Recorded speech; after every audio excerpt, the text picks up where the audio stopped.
കഴിഞ്ഞ തവണ ഏട്ടൻ വന്നപ്പോ അന്താക്ഷരിയിൽ ഞാൻ ഉടക്കിയെന്ന് പായില്ല. ഇക്കുറി പായങ്ങാനും എന്റെ മുന്നിൽ വന്ന് വീണ. ആ പായ അങ്ങോട്ട് നിവർത്തിയിട്ട് അതിൽ നീണ്ടു തുറന്നങ്ങടെ കിടക്കുക. അത്ര തന്നെ. വന്ന് കയറിയപ്പോ തന്നെ അന്താക്ഷരി കളിച്ച അലിയന്റെ കയ്യിൽ നിന്ന് 5000 രൂപ അടിച്ചെടുക്കാൻ എന്താ ഇത്ര ധൃതി? ചന്ദ്ര, ഈ സല്യൂട്ട് ആള് ചില്ലറക്കാരല്ലോ. ഉള്ളിലേക്കാണ് ചെല്ലുമ്പോ തന്നെ സല്യൂട്ട് ചെയ്യാൻ തോന്നുന്നുണ്ട്. അങ്ങനെയൊക്കെ തോന്നും. അവിടുത്തെ വലിയ വലിയ ഷേക്കന്മാര് കഴിക്കുന്ന സാധനം. ബോട്ടിൽ തന്നെ ഇന്ത്യൻ മണി ഒരു 10000 രൂപ വരും. വില വരും. വിലയിൽ കുറഞ്ഞൊരു ഏർപ്പാട് ഈ ചന്ദ്രശേഖരന് നിഘണ്ടുവില്ലല്ലോ. 3.5 ലക്ഷത്തിന്റെ വാച്ച്, 36,000 മോതിരം, 12,000 കുപ്പായം. പത്രാസിന് എന്ത് കുറവാണുള്ളത്? മരിച്ചുപോയി ഞങ്ങളുടെ രാഘവന്റെ കുട്ടിക്ക്. ഏട്ടാ, ഇത്തവണത്തെ അബ്കാരി ലേലത്തിന് നമുക്കൊന്ന് കൂടിയാലോ? കാശുണ്ടാക്കാൻ പറ്റിയ ഏർപ്പാടാ. അങ്ങനെ നാട്ടുകാരെ കള്ളു കുടിപ്പിച്ചിട്ട് നമുക്ക് കാശുണ്ടാക്കണ്ട. ഇപ്പൊ ഈ ഉള്ള ബിസിനസ് ഒക്കെ നോക്കി നടത്തിയാൽ മതി നിങ്ങള്. ആക്രാന്തം വേണ്ടാന്നർത്ഥം. അതെ ഏട്ടാ. അല്ല, നേതാവിനോടൊരു ചോദ്യം. എങ്ങനെ ഇരിക്കുന്നു നിന്റെ ലൈലാ മജ്നു? മനസ്സിലായില്ല. വിശേഷങ്ങളൊക്കെ അമ്മ പറഞ്ഞു. നീ ഒരു പട്ടാളക്കാരന്റെ ഭാര്യയുടെ അനിയത്തിയുമായി ക്രൂരമായ പ്രണയത്തിലാണെന്ന്. പട്ടാളക്കാരന്റെ ഭാര്യയുടെ അനിയത്തി ആയതുകൊണ്ട് പേടിക്കാനില്ല. ഇവന്റെ കാര്യം ഒരു വെടിക്ക് തീരും. അതെ, ഇതിൽ ഇടപെടാനുള്ള സമയം ഉണ്ടാവും തോന്നണില്ല. എന്റെ പൊന്നേട്ടാ, ഇവന്റെ പ്രേമം വളരെ സ്ട്രോങ് ആയിട്ട് നടക്കുന്നുണ്ട്. പെണ്ണ് ലോ കോളേജില്ല, കാണാനും സുന്ദരിയ. അപ്പൊ മന്ദബുദ്ധിയായിരിക്കും. അല്ലെങ്കിൽ മണ്ടറ കയറി ആരെങ്കിലും പ്രേമിക്കോ? എടാ, അവള് സ്ട്രോങ് ആണെങ്കിൽ ഒരു പന്തല് വെച്ച് നടത്താം. വലിയേട്ടന്റെ കൊച്ചനിന്റെ കല്യാണം ഒരുമിച്ച്. നാട്ടുകാർക്ക് ഒരു ചേഞ്ച് ആയിക്കോട്ടെ. ഒരു ചേഞ്ച് ആർക്കാണ് ഇഷ്ടമല്ലാത്തത്? ചേഞ്ചിലും അല്പം ലാഭിക്കാം. സോറി ഏട്ടാ, ഞാൻ അവളെ കെട്ടാൻ പോകുന്നത് ഒരു കൊടി വെച്ച കാറിലായിരിക്കും. കൊടിയുടെ നിറം പറഞ്ഞില്ല. ത്രിവർണ്ണ പതാക. ഞാൻ വിചാരിച്ച് കരിങ്കൊടി ആയിരിക്കും. ഏട്ടാ, പറയുന്നോണ്ടൊന്നും തോന്നില്ല. നീ പറയടാ, ചന്ദ്രൻ ഒന്നും പറയില്ല. ഏട്ടന്റെ ഈ വേര് വെറും പാഴ് വേരാ. അത് കറക്റ്റ്. ഈ കോങ്ങണ്ണന്മാരെ വിശ്വസിക്കാൻ കൊള്ളില്ല. അളിയോ, അവിടെ അളിയന് തെറ്റി. ജന്മനാ ഞാൻ ഒരു കോങ്ങണ്ണനല്ല. ജീവിത യാത്രക്കിടയിൽ അങ്ങനെ ആയിപ്പോയതാ. എന്റെ ഉമ്മ ഞാൻ ഒരിക്കലും കണ്ടിട്ടില്ലാത്ത എന്റെ ബാപ്പായെ കുറിച്ച് പറഞ്ഞു തന്നിട്ടുള്ളത് ബാപ്പ ഇടക്കിടക്ക് ചന്തി ചൊറിയുന്ന സ്വഭാവക്കാരനായിരുന്നു. ആരുടെ എന്തി? ബാപ്പാന്റെ എന്തിയോ അത് ഉമ്മാന്റെ എന്തിയോ? ബാപ്പാന്റെ സ്വന്തം ചന്തി. അളിയോ, ഫ്ലാഷ് ബാക്ക് പറയുമ്പോ അതിന്റെ ഇടയിൽ കോമഡി വെതറല്ലേ? ആ ബാപ്പയെ തേടിയുള്ള അലച്ചിലിനിടയിൽ ഒരേ സമയം എന്റെ ഈ 2 കണ്ണുകൾ 2 വഴിക്ക് സഞ്ചരിച്ചു. അങ്ങനെ എനിക്ക് കോങ്ങണ്ണുണ്ടായത്. അതെന്തിനാ സുലൈമാനെ 2 കണ്ണും 2 ബൈക്ക് സഞ്ചരിച്ചത്? എന്റെ ബാപ്പാക്ക് എന്താ 2 അന്തി ഉണ്ടോ? തോന്നിയാസം പറഞ്ഞാലുണ്ടല്ല, ഒരേ സമുദായത്തിൽപ്പെട്ട ആളാന്ന് ഞാൻ നോക്കൂല. ചെയ്താലിക്ക് ഒരു തമാശ പറഞ്ഞല്ലേ. നീ സമാധാനായിട്ടിരിക്കേ. ആരൊക്കെ കളിയാക്കിയാലും നിന്റെ ആ അയ്യോ അത് ചൊറിയണ ബാപ്പയുണ്ടല്ല, അയാൾ നമ്മള് കണ്ടെത്തും. ചന്ദ്രേട്ടന്റെ ഈ ഒരൊറ്റ വാക്ക് വിശ്വസിച്ച ഇത്രയും കാലത്തിന് ശേഷം ഞാൻ ഈ മണ്ണി കാലുകുത്തണത്. ചന്ദ്രേട്ടൻ പറഞ്ഞതാ. അത് ഉറപ്പാണല്ലോ. ഉറപ്പാ. മരിച്ചോ എന്റെ ഉമ്മയാണ് ഉറപ്പാ. അപ്പൊ നിനക്ക് ഉമ്മായില്ലേ? ഉമ്മയാണ് ഉറപ്പാ. ചന്ദ്രേട്ടന്റെ ഈ വരവിൽ 2 മഹാത്ഭുതങ്ങളാണ് കേരളത്തിന്റെ ഈ മണ്ണിൽ സംഭവിക്കാൻ പോകുന്നത്. ചന്ദ്രേട്ടൻ പെണ്ണ് കെട്ടുന്നു. രണ്ടാമത്തത് പറയല്ല തന്നോട്. ഞാൻ എന്റെ ബാപ്പായെ കണ്ടുമുട്ടുന്നു. ഞാൻ പറഞ്ഞേക്കാം.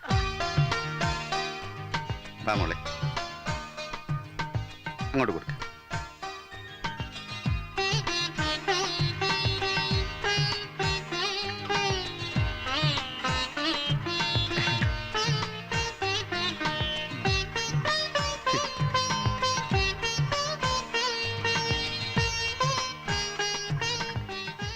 എങ്ങനുണ്ട്?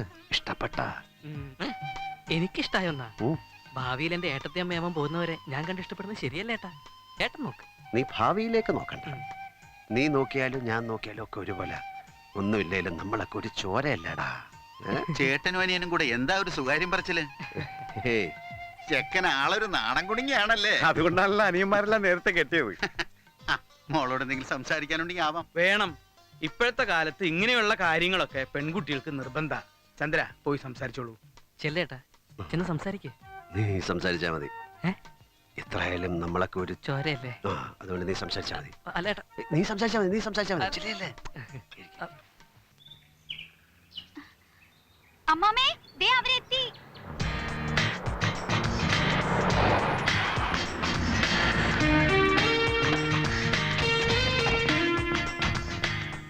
എന്തായി? കണ്ടിട്ട് ഇഷ്ടായി? ഒന്നും പറഞ്ഞില്ല. എന്താടാ, നിനക്ക് ഇഷ്ടായില്ലേ? ഭയങ്കര ലോങ്ങാ. ലോങ്ങോ? ഓ, നീളം. പിന്നെ നിന്നേക്കാളും വലിയൊരു പെണ്ണ്. ആ പെണ്ണിന്റെ കാര്യമല്ലേ പറഞ്ഞേ. ഭയങ്കര യാത്ര, ഭയങ്കര ദൂര യാത്ര. ഇപ്പൊ നല്ല കഥ. അബുദാബിലൊന്നും അല്ലല്ലോ കൊച്ചിന്റെ വീട്, ചേലക്കരയല്ലേ. നീ ഞങ്ങളെ വിഷമിപ്പിക്കാത്ത കാര്യം പറ. പറയാം ഗണേശ. പറ, നിനക്ക് അവളെ ഇഷ്ടമായ? എനിക്കാ അമ്മേ ചേച്ചി അമ്മായി ഞാൻ അപ്പഴേ ഏട്ടനോട് പറഞ്ഞ എനിക്ക് വേണ്ടിയല്ല ഏട്ടന് വേണ്ടി നിന്റെ വളിച്ച വിശദീകരണം ഒന്നും വേണ്ട, ചോദിച്ചതിന് സമാധാനം പറഞ്ഞാൽ മതി. നിനക്ക് അവളെ ഇഷ്ടമായോ? ഇഷ്ടായോന്ന് ചോദിച്ചാ കാണാൻ നല്ല ഭംഗിയുണ്ട്, അത്യാവശ്യത്തിനുള്ള വിദ്യാഭ്യാസം ഉണ്ട്, പിന്നെ തറവാട്ടി പറഞ്ഞ പെണ്ണാണെന്ന് അമ്മാവൻ നേരത്തെ പറഞ്ഞു. അമ്മാവൻ പറയാത്ത ഒരു കാര്യം ആ കുട്ടി പറഞ്ഞു. അതെന്താ അത്? അവളുടെ പ്രായം. അത് ഈ വരുന്ന ജൂണിൽ 20 വയസ്സ്. മോളിങ് വന്നേ വാ. അമ്മേ, ഇവൾക്ക് എത്ര വയസ്സായി? അവക്ക് 18 ആവണു. അപ്പൊ രണ്ടും തമ്മിൽ എത്ര വ്യത്യാസം? 2 വയസ്സ്. ഇവൾ എനിക്ക് എന്റെ മോളെ പോലെ. അങ്ങനെ മോളുടെ പ്രായമുള്ള ഒരു പെൺകുട്ടിയെ അങ്ങനെ ഒരു അന്യായം എന്നെ കൊണ്ട് ചെയ്യിക്കണോ? എന്റെ അല്ല, കുട്ടിയെ അവർക്ക് ഈ കാര്യത്തിൽ സമ്മതാന്ന് വെച്ചാ അവരുടെ സമ്മതം അല്ല അമ്മാവ, അവനവന്റെ സമ്മതമാണ് വേണ്ടത്, മനസ്സിന്റെ സമ്മതം. ഏതൊരു മംഗല്യവും ആദ്യം നടക്കുന്നത് മണ്ഡപത്തിൽ വെച്ചല്ല, മനസ്സിൽ വെച്ച. കെട്ടുന്ന ആണിന്റെയും പെണ്ണിന്റെയും മനസ്സിൽ വെച്ച്. അത് അവിടെ വെച്ച് നടന്നില്ലെങ്കിൽ പിന്നെ അത് വേണ്ടെന്ന് വെക്കണതാണ് അതിന്റെ വൃത്തി. എന്റെ ഈശ്വര, ഇനി ഈ പേരും പറഞ്ഞ് പാവ ഈശ്വരനെ വിളിച്ച് സങ്കടപ്പെടുത്തണ്ട. കള്ളം പറഞ്ഞും കണ്ണീരൊഴുക്കിയൊക്കെ അല്ലേ എന്നെ വിളിച്ചു വരുത്തിയത്. വന്ന സ്ഥിതിക്ക് കെട്ടിയിട്ടേ പോകുന്നുള്ളൂ ചന്ദ്രൻ. പക്ഷെ ഒരു കാര്യം, എനിക്കിപ്പോ വയസ്സ് 41. കെട്ടുന്ന പെണ്ണിന് ഏറിപ്പോയ 10 വയസ്സിന്റെ പ്രായ വ്യത്യാസം വരെ ആകാം. എവിടെ വേണേലും എങ്ങനെ വേണേലും അന്വേഷിക്കാം. പിന്നെ ഒരു ഡിമാൻഡ് ഉണ്ട്. പറഞ്ഞോളൂ. പെണ്ണ് കാണാൻ ഈ പടി ഇറങ്ങും മുമ്പ് പെണ്ണിന്റെ ബർത്ത് സർട്ടിഫിക്കറ്റ്, മലയാളത്തിൽ പറഞ്ഞാൽ ജനന സർട്ടിഫിക്കറ്റ് ഇവിടെ ഹാജരാക്കാം. അത് ഞാൻ ഇട്ടളിയാ. ഫോട്ടോസ്റ്റാറ്റ് അല്ല അല്ലയാ ഞാൻ ഉദ്ദേശിച്ചത്, ഒറിജിനൽ സർട്ടിഫിക്കറ്റ്. SSLC ബുക്കിന് 3rd പേജ് ആയാലും കുഴപ്പമില്ല, കുഴപ്പമുണ്ടാക്കരുത്. അപ്പോഴേ കാര്യങ്ങളെ കൂട്ടാറാവും. മാധവൻ ലോകകപ്പിലേക്ക്, ലോകകപ്പിലേക്ക്.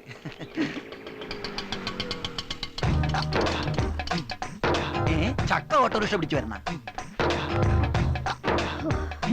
ഇങ്ങോട്ട് ഇറങ്ങടി മോളെ.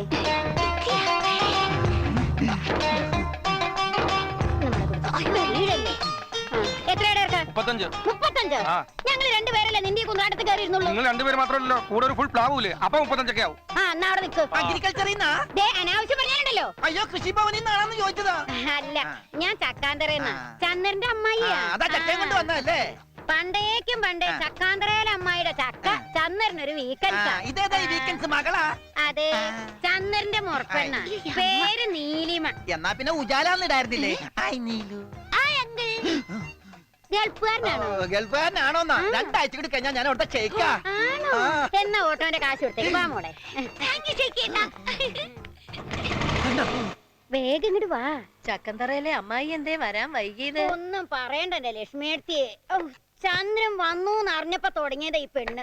ഇക്കിന്റെ ചന്ദ്രേട്ടനെ കാണണം, ഇക്കിന്റെ ചന്ദ്രേട്ടനെ കാണണം എന്നും പറഞ്ഞ കയറ് പൊട്ടിക്കുക. പക്ഷെ എന്താ ചെയ്യ, ഈ ചക്കയൊന്നും മൂത്ത് കിട്ടണ്ടേ? അതെ, ചന്ദ്രേട്ടൻ എന്തിയ അമ്മായി? അവിടെയുണ്ട്. ഞാൻ എന്താ ഈ കാണുന്നത്? എന്റെ മോനാകെ അങ്ങ് വാടിപ്പോയല്ലോ. നീ എന്താടി അന്യനെ നോക്കണത് പോലെ വാ പൊളിച്ച് നിക്കണത്? ഈ തേനിലിച്ചൊക്കെ ചന്ദ്രനെ കൂടെ കൊടുക്ക്.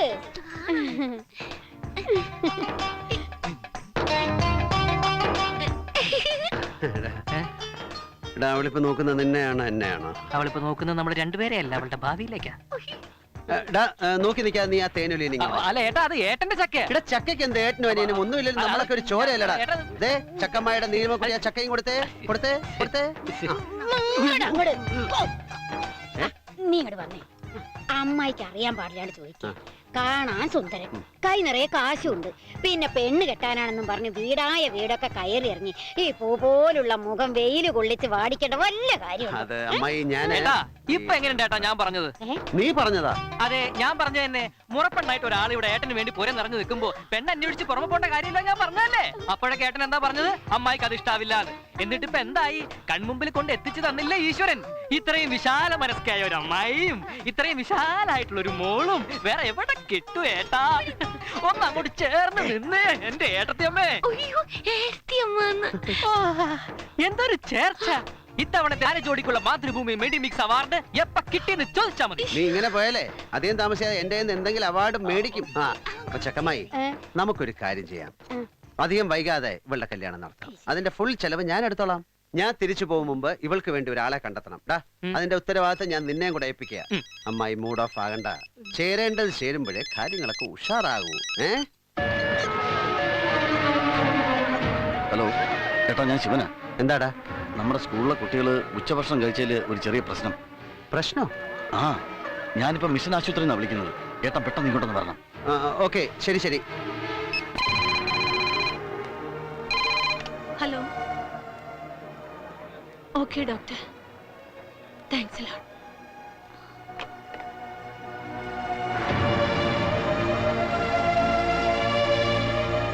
നിങ്ങൾ ഇങ്ങനെ വിഷമിക്കാൻ മാത്രം ഒന്നും ഉണ്ടായിട്ടില്ല. ചോറ് വെച്ച അരിക്ക് ഇത്തിരി പൂപ്പുണ്ടായിരുന്നു. അത് കഴിച്ച കുട്ടികൾക്കൊന്ന് വയറിളകി, അത്ര ഉണ്ടായിട്ടുള്ളൂ. അല്ലാതെ ഫുഡ് പോയ്സൺ ഒന്നും അല്ല. എല്ലാ കുട്ടികൾക്കും വയറ് ക്ലീൻ ചെയ്യാനുള്ള മരുന്ന് കൊടുത്തവിടെ കിടത്തിയിരിക്കുക. ഡോക്ടർ ഇപ്പൊ എന്നെ വിളിച്ചിരുന്നു. ഞാൻ പറയുന്നത് നിങ്ങൾക്ക് വിശ്വാസമാകുന്നില്ലെങ്കിൽ ആശുപത്രിയിൽ പോയി നോക്കാം. എന്താ ഈ പറയണേ? ചന്ദ്രൻ നടത്തുന്ന സ്കൂളിനെ പറ്റി ഞങ്ങൾക്ക് വിശ്വാസക്കുറവോ? ഒരു കാരണവുമില്ലാതെ കുട്ടികൾക്കൊക്കെ വയറിളക്കോ ഛർദിയാണെന്ന് കേട്ടപ്പോ അതെന്താണെന്ന് തിരക്കാൻ വേണ്ടി വന്നേ ഉള്ളൂ.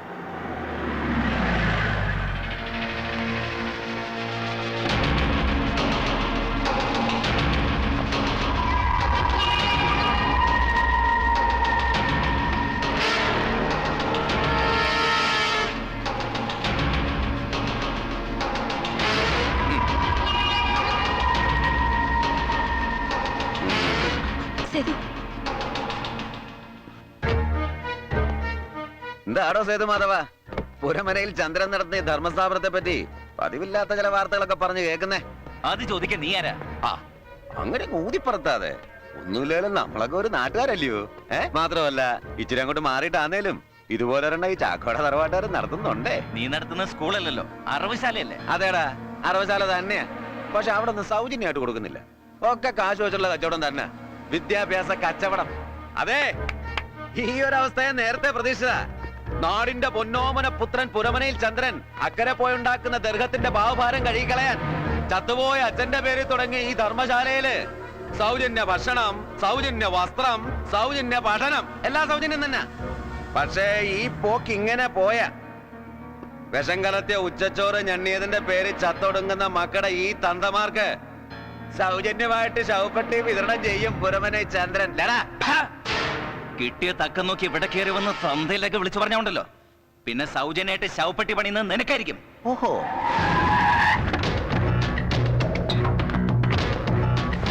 എന്താ സേതോട്ടാ, എന്താ പ്രശ്നം? ഈ ചെറ്റ എവിടെ കയറി വന്ന ഒരുമാതിരി ആളാവാൻ നോക്ക്. ഓ അത് ശരി, അത്രയ്ക്കായോ? അതല്ലെങ്കിൽ എവനൊന്ന് പാകത്തിൽ കിട്ടാൻ വേണ്ട വേണ്ട, നിങ്ങൾ 3 പേരും കൂടെ മെനക്കെട്ടാ. ഇവൻ ചത്തു. നിനക്ക് എന്താ ഇവിടെ കാര്യം? നിന്റെ ഏതെങ്കിലും വകയിലുള്ള സന്തതികൾ ഈ സ്കൂളിൽ പഠിക്കുന്നുണ്ടോ? അല്ല, അതല്ലല്ലോ അതിന്റെ ശരി. അതാണ് അതിന്റെ ശരി. വാ. അപ്പൊ അങ്ങനാണ്. തഞ്ചത്തിൽ ചന്ദ്രനെ താറടിച്ച് കാണിക്കാൻ നിന്റെ അപ്പൻ ബ്ലേഡ് വർക്കി പറഞ്ഞു വിട്ടതായിരിക്കും. ദാ കണ്ടില്ലേ, ആ പാവത്തിനെ കൊലയ്ക്ക് കൊടുത്തതിന്റെ കണക്ക് കാലങ്ങളായി ബാക്കി നിൽക്കുക ചന്ദ്രന്റെ നിഘണ്ടുവില്. അതിനിടയ്ക്ക് ഇതുപോലുള്ള സർക്കസ് ഒന്നും വേണ്ട. ഇത് ചന്ദ്രന്റെ മണ്ണ, അക്കരെ പോയി കഷ്ടപ്പെട്ടുണ്ടാക്കിയ മണ്ണ്. എന്റെ അനുവാദമില്ലാതെ ഒരുത്തനും ഈ മണ്ണിൽ കാലുകുത്തുന്നത് എനിക്ക് ഇഷ്ടമല്ല. അതുകൊണ്ട് ചെല്ലേ, ചെല്ല് ചാക്കോച്ച.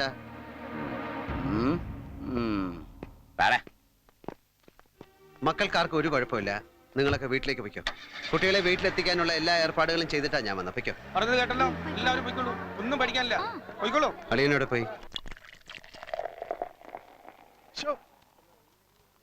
അത് ശരി, അപ്പൊ അതാണ് കാര്യം. ഹൈ ബിപിയും അണീബിയും ഒരുമിച്ച് ആക്രമിച്ചൊരു ദുർബല നിമിഷത്തിൽ അറിയാതെ പറ്റിപ്പോയ ഒരു കയ്യബദ്ധമാണ് ഇന്ന് ആ വയറിളകിപ്പോയത് അല്ലേ? ഒരു കൊച്ചു തിരുമറി, ഒരു ഗോഡൌൺ തിരുമറി. ആ തിരുമറി പിള്ളേരെല്ലാരും കൂടി ഇങ്ങനെ സംഘം ചേർന്നിരുന്ന് തൂറി മറിക്കുമെന്ന് ഞാൻ പ്രതീക്ഷിച്ചില്ല സുലൈമാനെ. ഒരു മുന്നറിയിപ്പും ഇല്ലാതെ ചന്ദ്രനളിയൻ വരുന്നു എന്നറിഞ്ഞപ്പോ ആ വരവെന്ന് ബ്ലോക്ക് ചെയ്യാൻ വേണ്ടി ഞാൻ നെട്ടോട്ട് ഓടിയത് നിനക്ക് ചന്ദ്രനളിയന്റെ പ്രസൻസിൽ ഇങ്ങനെ ഒരു വയറിളൊക്കെ ഒഴിവാക്കാൻ വേണ്ടിയായിരുന്നു. അവിടെ ഇരിക്കട്ടെ. എന്താ വേണ്ടേ? പെങ്ങളെ കെട്ടിയവനെ വെറും ഒരു അളിയനായി കാണുന്നവനല്ല ചന്ദ്രേട്ടൻ. ആ മനസ്സ് എനിക്കറിയാം. അതറിയാവുന്നത് കൊണ്ടാ നിന്നെ ഞാൻ ഇങ്ങോട്ട് വിളിപ്പിച്ചു. ആണല്ലോ, ഇനി ഞാൻ അത് എടുത്തോട്ടെ. നേർച്ച വരിച്ചത് കഴിച്ചു. നീ വന്നത് പേരന്വേഷിച്ചല്ലേ? ആ ചന്തിയൊറിയുന്ന പേര്. എന്തൊക്കെ ത്യാഗം സഹിച്ചും ഞാൻ നിന്റെ കൂടെ നിൽക്കും. ഇപ്പൊ ഞാൻ വേറിട്ട് നിൽക്കുക. ആ പേര് തിരിച്ചു പിടിക്കാൻ നീ എന്നെ സഹായിക്കും. ഇപ്പൊ ഈ വീറൊന്ന് അകത്താക്കാൻ അളിയൻ എന്നെ സഹായിക്കോ? ഒരു സുലൈമാനുമില്ല. Vary four ഈച്ചതാ സുലൈമാനെ. നീ പറഞ്ഞ അവൻ കേക്കും. ചന്ദ്രേട്ടന്റെ ചെവിക്ക് കുഴപ്പമില്ലാത്ത കൊണ്ട് ഞാനല്ല ഏത് പൊട്ടം പറഞ്ഞാലും ചന്ദ്രേട്ടൻ കേൾക്കും. പക്ഷെ വിഷയം തിരിമറിയായതുകൊണ്ട് തിരിച്ചിങ്ങോട്ട് പറയുന്നത് എന്താണെന്ന് കേട്ടാലേ പറയാൻ പറ്റൂ. ഈ ഒരു അവസ്ഥയിൽ ഇങ്ങനെയൊക്കെ പറഞ്ഞ എന്റെ BP കൂട്ടി വീണ്ടും വീണ്ടും ഹണിബി അടുപ്പിക്കാതടാ. കാര്യം അവനാണ് തീറ്റിപ്പോറ്റുന്നതെങ്കിലും 3 പെമ്പിള്ളേരുടെ അച്ഛനാടാ ഞാൻ. അതൊക്കെ ഓർമ്മയുണ്ടല്ലേ? ഈ പ്രശ്നത്തിന്റെ പേരിൽ അളിയൻ എനിക്കെതിരെ എന്തെങ്കിലും ശിക്ഷാ നടപടി എടുത്താൽ പിന്നെയും വനാത്തൊടി മാധവൻ മാനം നോക്കി കാലം കഴിക്കേണ്ടി വരും. എന്തിനു വേണ്ടിയിട്ട് അളിയൻ ഈ വൃത്തിയായിട്ട് പണി കാണിച്ചത്? മക്കളെ കെട്ടിച്ചേക്കാൻ വേണ്ടിട്ടോ? സ്കൂളിന്റെ മേലധികാരിയാണെന്ന് പറഞ്ഞ് നടക്കുന്നത് നന്നാക്കാനല്ല, നശിപ്പിക്കാനാണെന്ന് ഇപ്പൊ മനസ്സിലായി. ചേച്ചി അവിടെ ഹെഡ് മിസ്ട്രസ് ആയിട്ടിരിക്കുമ്പോ ഇതുപോലെ ഒരു നാറിയ പണി അളിയൻ കാണിച്ചത് അത് അങ്ങനെ അങ്ങോട്ട് വിട്ടുകൊടുക്കാൻ പറ്റും. ഇതൊക്കെ പിന്നെയും പറഞ്ഞ് അവളെ വിഷമിപ്പിക്കുന്ന എന്തിനാ? അവൾ അറിഞ്ഞിട്ടാണ് അവൻ ഈ തോന്നിയാസം ചെയ്തത്. അറിയണോ അമ്മേ? അല്ലെങ്കിൽ ഇതുപോലൊക്കെ സംഭവിക്കുമ്പോഴേ അറിയൂ. ഏട്ടൻ ഇങ്ങോട്ട് വരുന്നു അറിഞ്ഞപ്പോ എന്തായിരുന്നു അളിയന്റെ വെപ്രാളം? ഇപ്പോഴല്ലേ മനസ്സിലായത് കള്ളത്തരം. ഉച്ചക്കഞ്ഞിക്കുള്ള അരിയില് പൂഴി വാരിട്ടിട്ടാണോ സമ്പാദിക്കുന്നത്? ഏട്ടന്റെ സ്ഥാനത്ത് ഞാനെങ്ങാനും ആയിരുന്നെങ്കിൽ മുക്കാലി കെട്ടിട്ട് തല്ലിയേനെ. ഗണേശ മതി പറഞ്ഞത്. ആ അതാ കുഴപ്പം. ഏട്ടൻ തന്നെയാ അളിയന് വളം വെച്ച് കൊടുക്കുന്നത്. ആ ദാ വരുന്നുണ്ട് അരിക്കള്ളൻ അളിയൻ.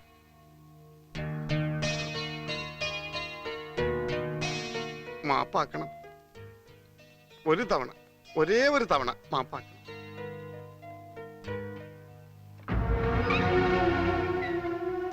എവിടെ? ഇങ്ങോട്ടാ. ചന്ദ്രേട്ടാ, 8-10 അബദ്ധങ്ങൾ ഏത് മന്ദബുദ്ധിക്കും സംഭവിക്കുന്നു ചന്ദ്രേട്ടൻ തന്നെയല്ലേ പറഞ്ഞിട്ടുള്ളത്? അതിലൊരു 10ാമത്തെ അബദ്ധമായിട്ട് ഈ അളി വേണ്ടല്ലേ, ഞാൻ പറയൂലെന്ന് പറഞ്ഞതാ. പ്ലീസ് അലിയ, അറിഞ്ഞോണ്ട് ചെയ്തതല്ല, അറിയാതെ പറ്റിപ്പോയതാണ്. വേണം ഞാൻ നിന്റെ കാല് പിടിക്കാം. എന്താ ഇത്? വേണ്ട. അവനവന്റെ നിലയും വിലയും മറന്ന് അരുതാത്ത എന്തെങ്കിലും ചെയ്തു പോയാൽ പിന്നെയുള്ള കാലം മറ്റുള്ളവരുടെ കാൽച്ചുവട്ടിലായി പോവും ജീവിതം. ചന്ദ്രൻ സ്നേഹിക്കുന്നവർക്ക് ആർക്കും അങ്ങനെ ഒരു ഗതികേട് ഉണ്ടാവരുത് എന്നൊരു പ്രാർത്ഥനയുണ്ട് മനസ്സിൽ. അതിനൊക്കെ വേണ്ടിട്ട് തന്നെ അക്കരെ പോയി കഷ്ടപ്പെടുന്നതും. മറന്നു പോയെങ്കിൽ ഓർമ്മിപ്പിക്കുക. ഈ നിൽക്കണ മല്ലികയെ അളിയനെ ഏൽപ്പിക്കാൻ വേണ്ടിയിട്ടാ അച്ഛൻ ആ LP സ്കൂളിന്റെ പ്രമാണം ബ്ലേഡ് വർക്കിക്ക് പണയപ്പെടുത്തിയത്. അതിങ്ങോട്ട് തിരിച്ചെടുക്കാൻ ഗതികെട്ടപ്പോ ആ സ്കൂളിന്റെ ഉത്തരത്തിൽ തന്നെ കെട്ടിത്തൂങ്ങി അച്ഛൻ ജീവൻ ഒടുക്കി. അതോടെ അച്ഛനും പോയി, സ്കൂളും പോയി. അങ്ങനെയുള്ള ഒരു അച്ഛന്റെ പേരിൽ തുടങ്ങിയ സ്കൂളാ അത്. അതിനെന്ത് മാനക്കേടുണ്ടായാലും കളങ്കപ്പെടുന്നത് മരിച്ചുപോയ അച്ഛന്റെ സൽപ്പേരാ. അളിയനെ ഞാൻ കാണുന്നത് ഏട്ടന്റെ സ്ഥാനത്താ, ഈ കുടുംബത്തിലെ വലിയേട്ടൻ. അങ്ങനെയുള്ള ഒരു ഏട്ടന്റെ അടുത്തുനിന്ന് ഇങ്ങനെയുള്ള മാനക്കേടുണ്ടായാൽ അത് സങ്കടം ഉണ്ടാക്കും. ചന്ദ്ര, ഞാൻ കാരണം നീ സങ്കടപ്പെട്ട പിന്നെ ഈ അളിയൻ വട്ടപ്പൂജ്യ. ആരെയും മാനം കെടുത്താനോ കളങ്കപ്പെടുത്താനോ വേണ്ടി ചെയ്തതല്ല. ഒരു നിമിഷം ഞാൻ നീയായിപ്പോയി. ആ റേഷൻ കടക്കാരൻ വേലായുധൻ അരി മറിച്ച് വിൽക്കുന്ന കാര്യം ആരോ ഒറ്റിക്കൊടുത്തപ്പോ ഇൻസ്പെക്ഷൻ ആള് വന്നു. പെട്ടെന്ന് സ്റ്റോക്ക് ഫില്ല് ചെയ്യാൻ വേറെ മാർഗമൊന്നും ഇല്ലാതായപ്പോ അവൻ എൻ്റെ അടുത്ത് ഓടി വന്ന് ഈ കാര്യം പറഞ്ഞു. ഇല്ലെങ്കിൽ കുടുംബത്തോട് ആത്മഹത്യ ചെയ്യും മാധവേട്ടാന്ന് പറഞ്ഞു. എന്നെപ്പോലെ തന്നെ 3-4 പെമ്മക്കളുള്ളവനാ. അവൻ എൻ്റെ മുമ്പിൽ നിന്ന് കരഞ്ഞപ്പോൾ ഒരു ചെറിയ അഡ്ജസ്റ്റ്മെന്റിന് വേണ്ടി നമ്മുടെ ഗോഡൌണിൽ നിന്ന് 1 ലോഡ് അരിയെടുത്ത് കൊടുത്തു. ഒരാഴ്ചക്കകം തിരിച്ചു തരാമെന്ന് പറഞ്ഞാൽ പോയത്. പക്ഷെ പെട്ടെന്ന് നീ വന്നപ്പോൾ ആ ഒരു വെപ്രാളത്തിൽ അവൻ തിരിച്ചു തന്ന അരി ഓൾഡ് സ്റ്റോക്കായി പോയി. അതാ ഉണ്ടായത്.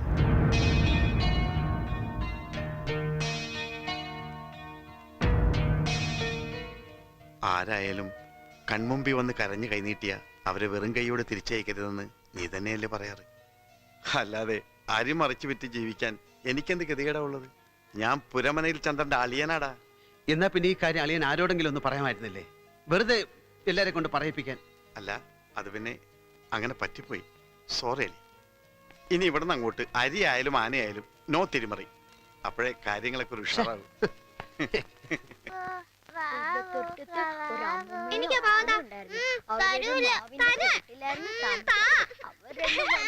തുടങ്ങിയ 2 കൂടി തല്ലൂടാൻ. നീ കരയാതെ. അപ്പോ അത് അവക്കാൻ കൊടുത്തേക്ക്. നിനക്ക് ഇതുപോലെ ഒരെണ്ണം വെളിച്ചം വാങ്ങിച്ചു തന്നിട്ടില്ലേ? അതിന്റെ തലമുടി നീലയാ, ഇത് പച്ചയാ. അപ്പോ അവിടെ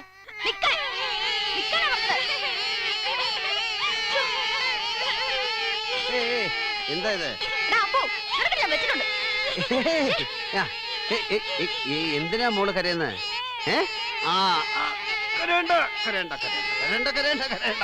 വേണ്ട ഞാൻ സോൾവ് ചെയ്തോളാം.